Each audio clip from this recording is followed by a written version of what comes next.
샬롬 할렐루야. 디모데후서 2장 20에서 21절입니다. 큰 집에는 금그릇과 은그릇뿐 아니라 나무 그릇과 질그릇도 있어 귀하게 쓰는 것도 있고 천하게 쓰는 것도 있나니, 그러므로 누구든지 이런 것에서 자기를 깨끗하게 하면 귀히 쓰는 그릇이 되어 거룩하고 주인의 쓰심에 합당하며 모든 선한 일에 준비함이 되리라. 아멘. 에레미야 17장 9절입니다.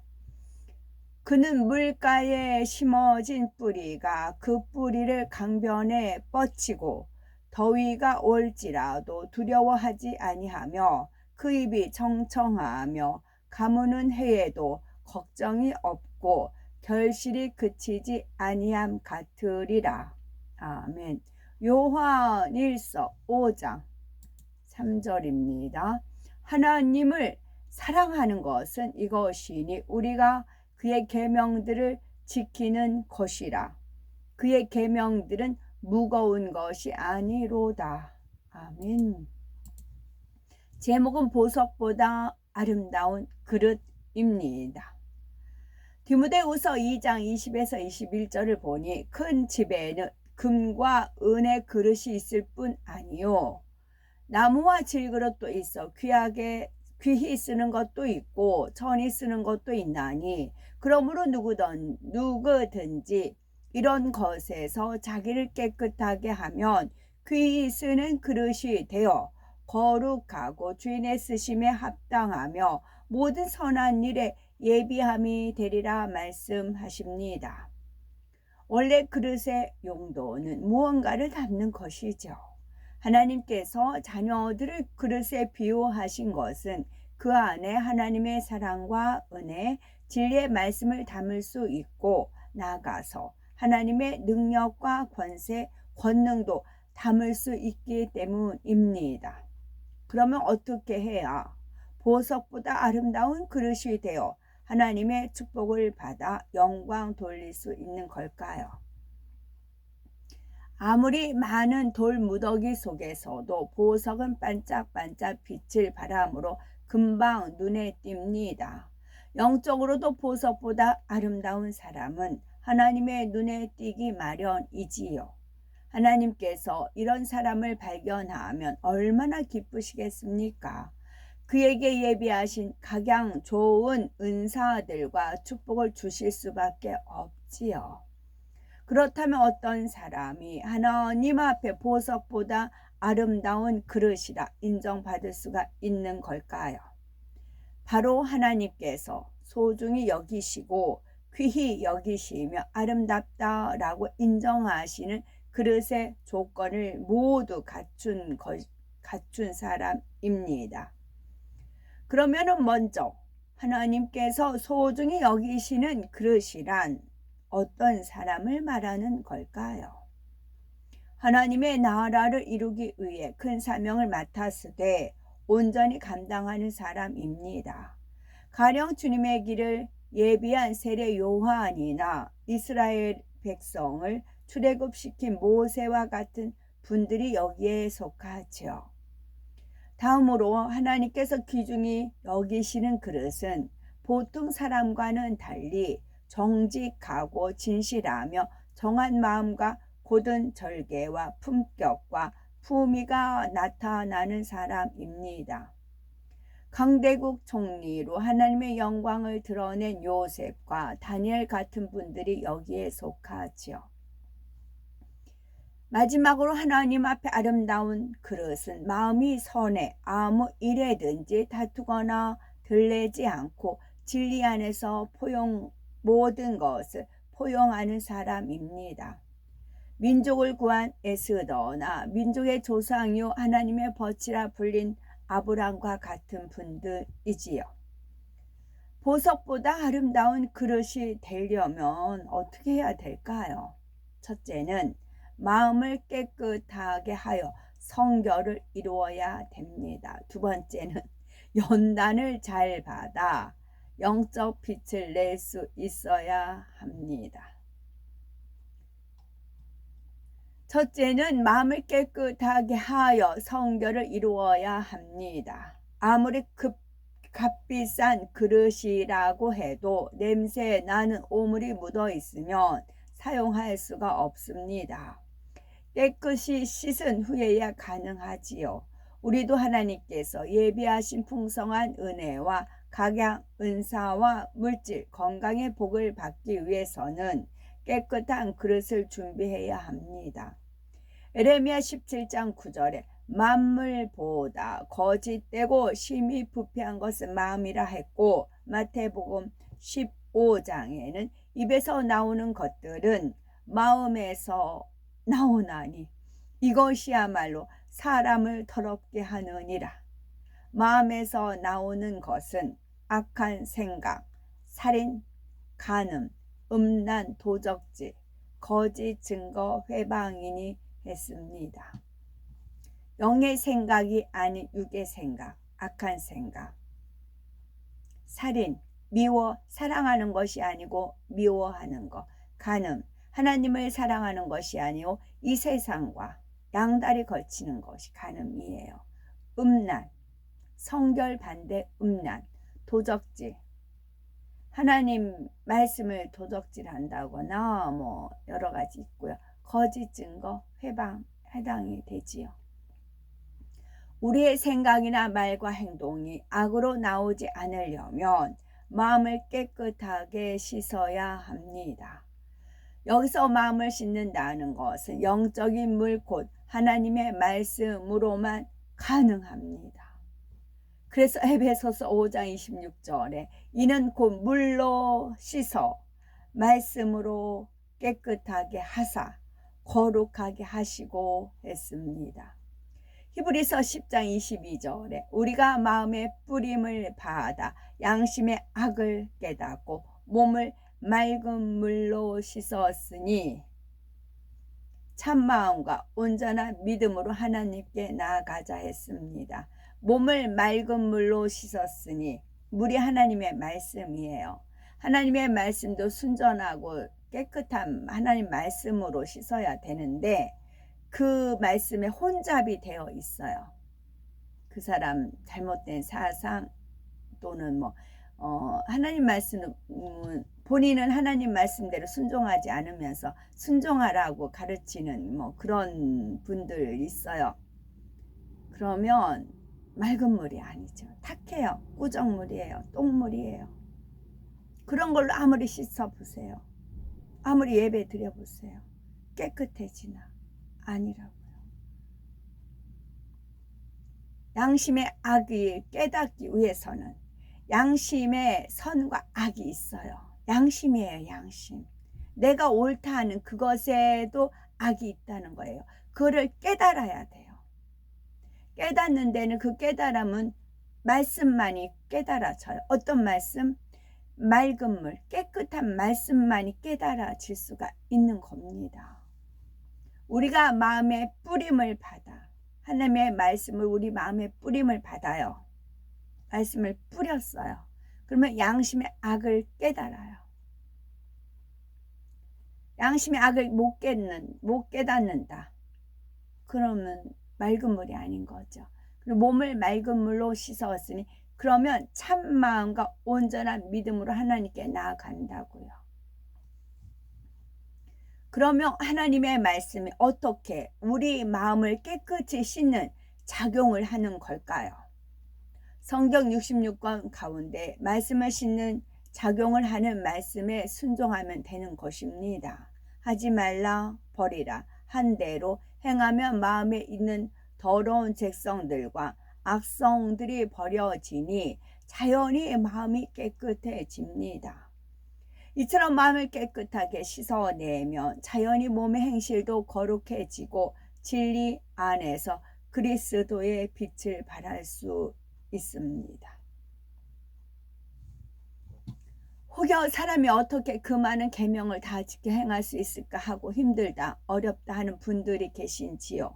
하나님을 마음 중심에서 사랑하면 계명을 지키는 것이 절대 힘들지 않습니다. 요한일서 5장 3절에 하나님을 사랑하는 것은 이것이니 우리가 그의 계명들을 지키는 것이라. 그의 계명들은 무거운 것이 아니로다 말씀하십니다. 우리가 누군가를 사랑해서 하는 일은 마냥 즐겁고 행복합니다. 힘들거나 어렵고 짜증나지 않지요. 하물며 하나님께서 우리 영혼의 아버지이시며 우리를 사랑하사 독생자를 십자가에 내주셨다는 사실을 믿는다면 어찌 하나님을 사랑하지 않을 수 있겠습니까? 하나님을 사랑하면 말씀대로 사는 것이 전혀 힘들지 않습니다. 오히려 말씀대로 살지 못하고 하나님 뜻을 위배하는 것이 더 힘들고 고통스러운 것이지요. 두 번째는 연단을 잘 받아 영적 빛을 낼 수 있어야 합니다. 연단에다가 점 하나 단에다 하면 연탄이에요. 연탄은 활활 잘 타야 돼요. 타다 말다 꺼지면 어떻게 될까요? 아깝죠. 검은 것이 그대로 있으니까. 그때는 번개탄을 갖다 얹어놓고 살려야 되는 것이지요.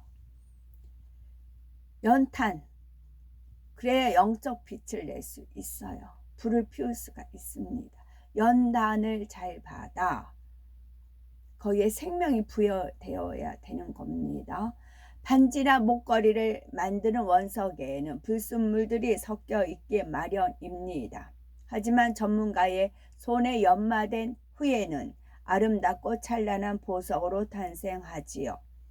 이처럼 아버지 하나님께서도 사랑하는 자녀들에게 영육간의 축복을 주시기 위해 때때로 연단을 허락하시는 경우가 있습니다.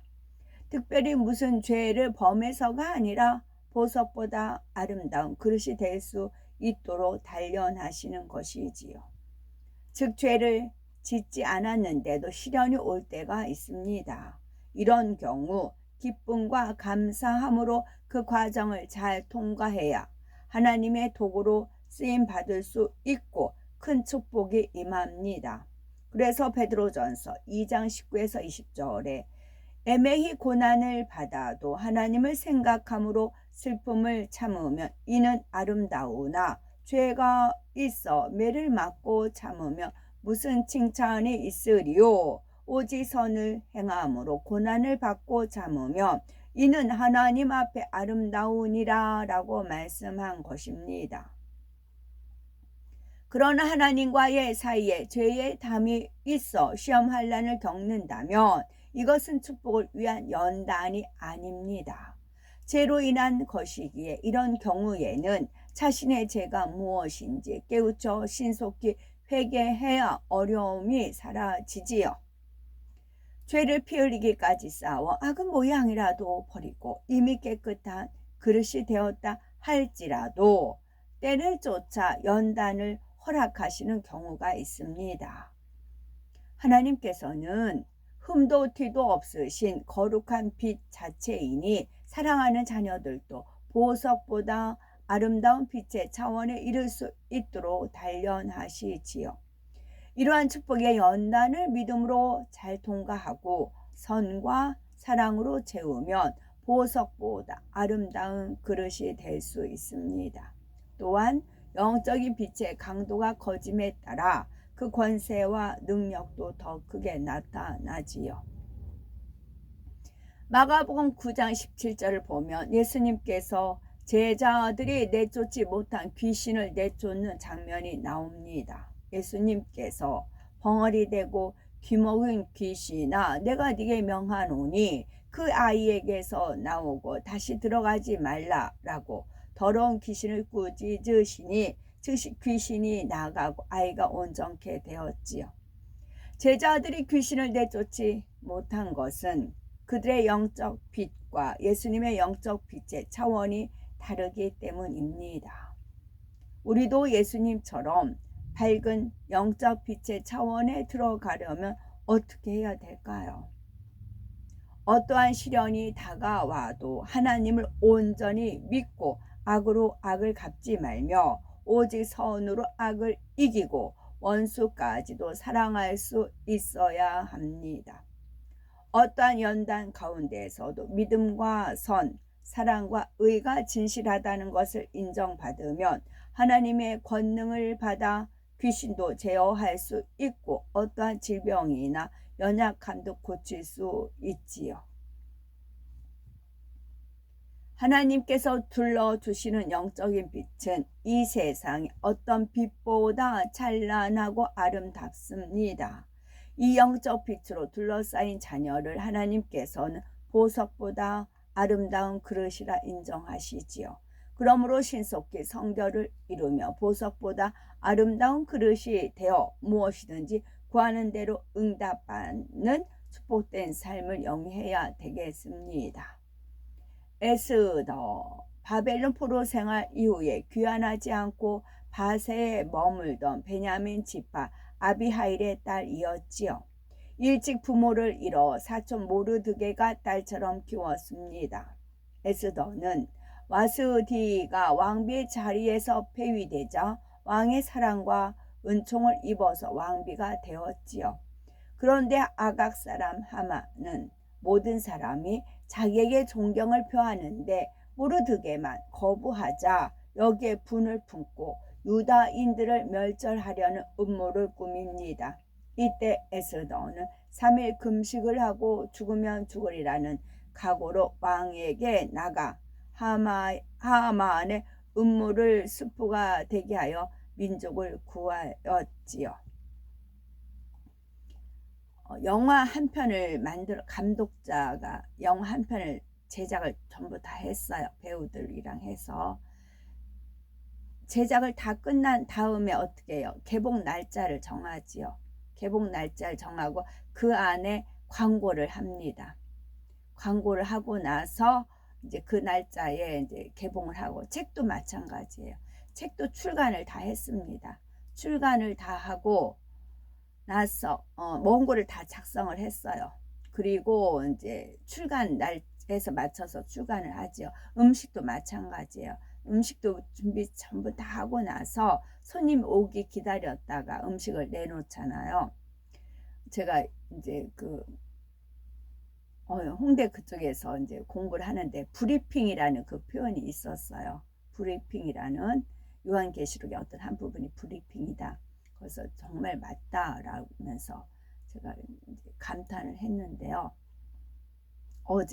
오늘이 화요일이죠. 월요일날 잠을 이제 누웠는데 영 잠이 안 와. 이리 뒤척 저리 뒤척 했는데도 잠을 안 재워줘서 시간을 보니까 2시예요. 새벽 2시.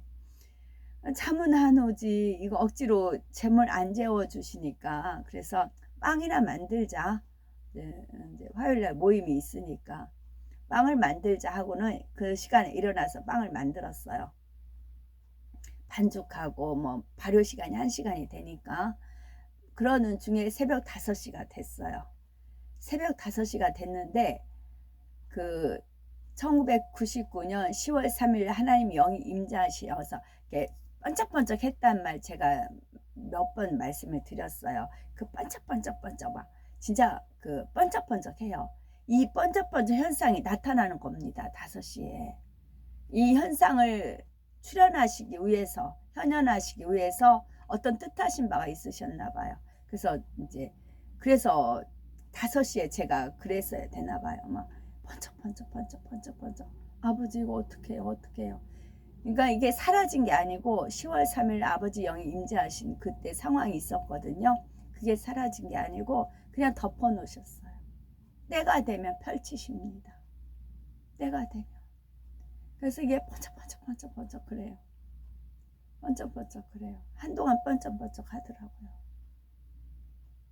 저는 이 현상이 그때 일주일간 갔었거든요. 일주일간. 번쩍번쩍. 얼이 비친다. 얼 비친다라고 밖에 표현을 못할 정도로 그랬어요. 새벽 5시에 그러시더라고요. 그래서 아버지 이거 어떡해요. 제 영은 뭔가를 아는 거지요. 아버지 이거 어떡해요. 어느 정도 있다가 이제 거두시더라고요. 거두셔서 이제 빵은 완성하고 이제 잠시 잠 자고 이제 씻고 카톡 굴리는 건데요. 그렇다고요. 그래서 아버지 계획은 변함없이, 정말 변함없이 가신다고요. 저한테 주셨던 비전 그대로 이루신다는 겁니다. 결론은 깨어 있자라는 것이죠. 기름 준비 단단히 하라는 겁니다. 아멘.